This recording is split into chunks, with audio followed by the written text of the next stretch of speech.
orang yang terkena adalah orang yang lanjut usia, kisaran 65 ke atas Mhm. usianya. Mhm. Jadi kalau kita masih 30-an, 40-an, enggak. Mhm. Nah, itu mayoritas atau sebagian besar. Mhm. Tapi bukan berarti yang muda-muda ini juga, nanti aja kan mungkin itu penyakit orang tua lah gitu. Heeh. Enggak juga ya Heeh, heeh. gitu. Tapi ya itulah seiring berkembangnya zaman, kebiasaan, lifestyle ya Mhm. berubah dari waktu ke waktu. Tentunya ada pengaruh juga Mhm. terhadap penyakit ini.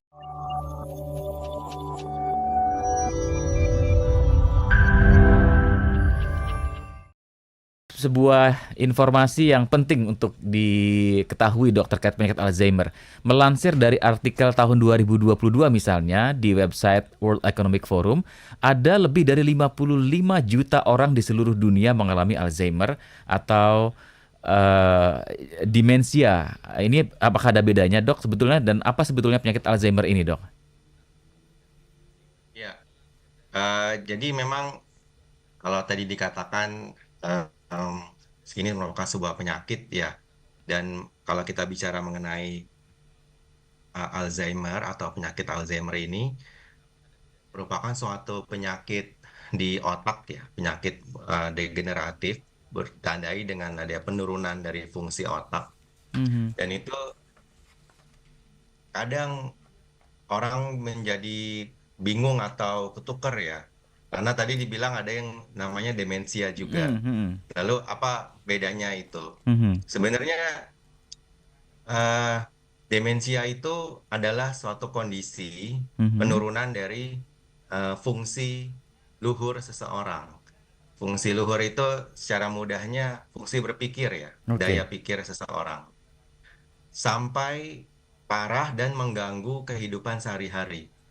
Oke. Jadi kalau kita punya daya pikir untuk mengingat, untuk mengerjakan soal, untuk merencanakan sesuatu, untuk mengambil keputusan, maka pada gangguan di daya pikir ini, Mhm. hal-hal tersebut menjadi terganggu. Mhm. Contohnya, daya pikirnya untuk mengingat sesuatu. Ada orang kalau ditanya, tadi naruh barangnya di mana ya? Aduh, Mhm. lupa ya di mana ya. Nah, kalau itu terjadi berulang, atau bahkan sampai membuat dia terganggu kehidupan sehari-harinya Mhm. dalam pekerjaan misalnya mempengaruhi performance-nya atau bahkan sampai kalau yang dibilang demensia itu gangguannya sampai mengganggu sehari-hari. Hmm. Contoh, dia lupa udah makan apa belum ya. Waduh. Itu kan apa ya mengganggu sehari-harinya. Atau Mhm. ada yang lupa saya udah mandi apa belum ya Nah loh. gitu. Atau sholat kalau yang bagi yang beragama Islam ya. Mhm. Mhm. Ini udah sholat apa belum ya? Nah, kalau udah kayak begitu, itu merupakan tanda ke arah demensia. Hmm. Nah, demensia itu jenisnya macam-macam Mhm. penyebabnya. Yang paling sering Alzheimer itu. Oh. Nah, jadi payung besarnya itu demensia. Salah satu bagian dari demensia itu berbentuk Alzheimer Alzheimer. itu.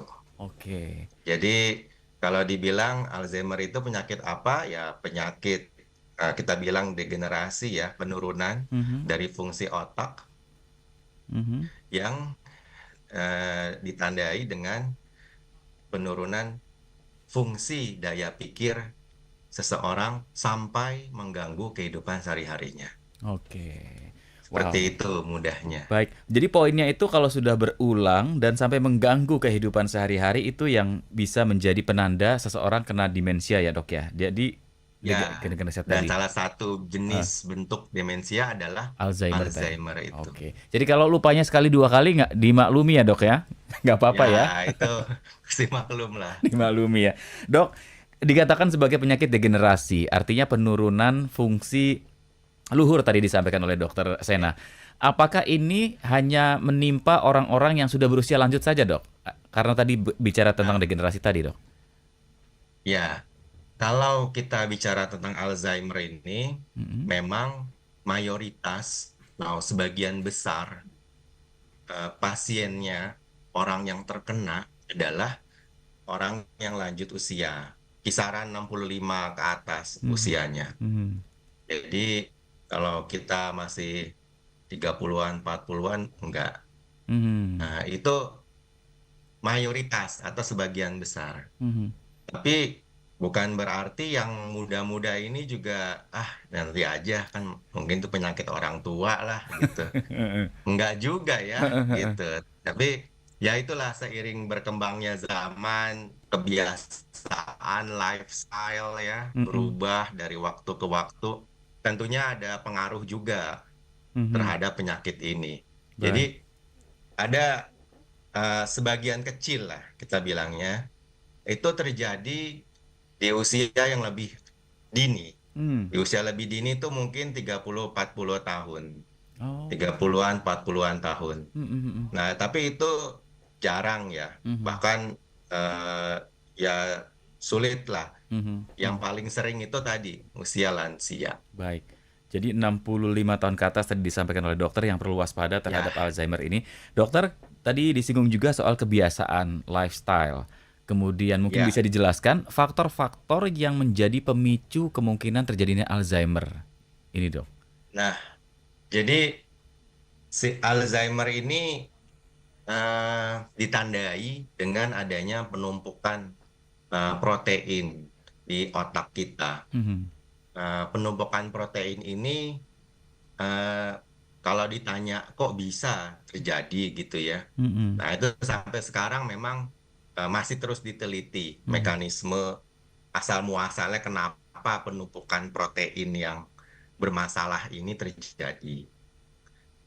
Tapi kalau ditanya faktor risiko atau ya apa hal-hal yang bisa membuat seseorang lebih mungkin menderita ini, ada beberapa hal. Mhm. Jadi salah satunya itu adalah yang banyak diteliti hubungan antara kejadian Alzheimer ini Mhm. dengan orang-orang yang punya masalah di jantung dan pembuluh darah. Oke. Jadi misalnya kayak darah tinggi, kolesterol, Iya, iya, iya. diabetes, merokok, Oke. terus apalagi ya, alkohol. Mhm. Jadi eh, kebiasaan atau penyakit-penyakit yang memang bisa membuat seseorang itu tadi ya, darah tinggi, Mhm. kolesterol, serangan jantung, Mhm. stroke, Mhm. itu ternyata meningkatkan kemungkinan Alzheimer. terjadinya demensia Alzheimer ini. Oke. Jadi Iya, iya. kalau dibilang kebiasaan, ya nggak jauh beda dengan kebiasaan-kebiasaan yang membuat kita terkena penyakit-penyakit itu, Mhm. ya. Mhm. Mhm. Darah tinggi, misalnya apa? Makanan, ya. Jadi pola makan yang tidak seimbang, Mhm. rendah serat, Hmm. tinggi garam, ya, gurih-gurih, ya, Mhm. Mhm. terus berlemak, itu salah satunya. Oke. Terus kebiasaan apalagi olahraga ya atau aktivitas eh, Fisik kita. fisik Mhm. ya itu juga kan kita tahu itu juga pengaruh bagus ya kalau kita bisa berolahraga sirkulasi peredaran darah lebih baik. Mhm. Maka ketika itu jarang orangnya ya mungkin Mhm. duduk pulang kerja di kantor pulang naik mobil sampai di rumah istirahat nggak pernah gerak gitu. Nah, itu kebiasaan itu juga selain membuat obesitas ya, Mhm. kegemukan, itu juga bisa membuat lebih gampang terkena Alzheimer. Baik. Oke.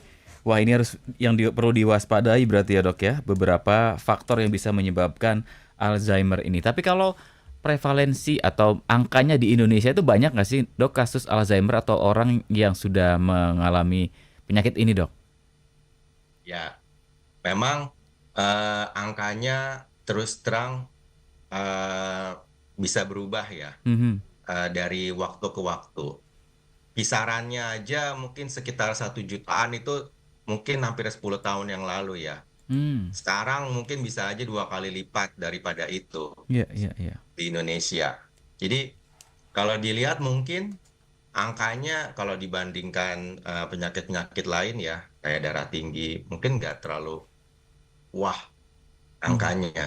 mhm, Levelnya sekisaran jutaan ya, 1-2 jutaan, 3 jutaan mungkin. mhm, Tapi yang perlu diwaspadai adalah seiring waktu ternyata di Indonesia ini lebih banyak lagi lansia atau orang angka harapan hidup kita meningkat. mmm, mhm, Jadi artinya lebih banyak lagi nih orang-orang tua mhm, yang lanjut usia mhm, yang ada di sekitar kita mhm, dari tahun ke tahun di Indonesia ini. Yang itu ya itu artinya semakin banyak orang yang lebih beresiko mmm, terkena demensia Alzheimer ini. mhm, Jadi tantangannya seperti itu. Kalau ada orang bilang bonus demografi seperti itu ya salah satunya jangan lupa ketika dia muda, maka dia akan berlanjut juga menjadi tua betul, dan betul, angka harapan hidup semakin baik, ya artinya dia akan orang-orang yang muda ini akan lebih banyak survive sampai usia 60-an, 70-an. Dan ketika itu terjadi, mhm, maka risiko seseorang untuk mengalami demensia Alzheimer ini besar. baik, Apalagi ya tahu sendiri gaya hidup sekarang iya, kan iya, ya begitu ya, banyak sekali, walaupun kita juga sering mengimbangi dengan kampanye berolahraga seperti mmm, itu, mhm. tapi banyak juga godaan-godaannya ya, gitu. Yang instan-instan ya dok, yang enak-enak Iya, gitu ya dok. betul. Baik, wow menarik ya tadi dokter sudah menyadarkan kita bonus demografi bukan cuma di angkatan kerjanya, tapi warga seniornya juga makin tambah banyak dan itu resikonya terhadap Alzheimer semakin tinggi ya dok ya.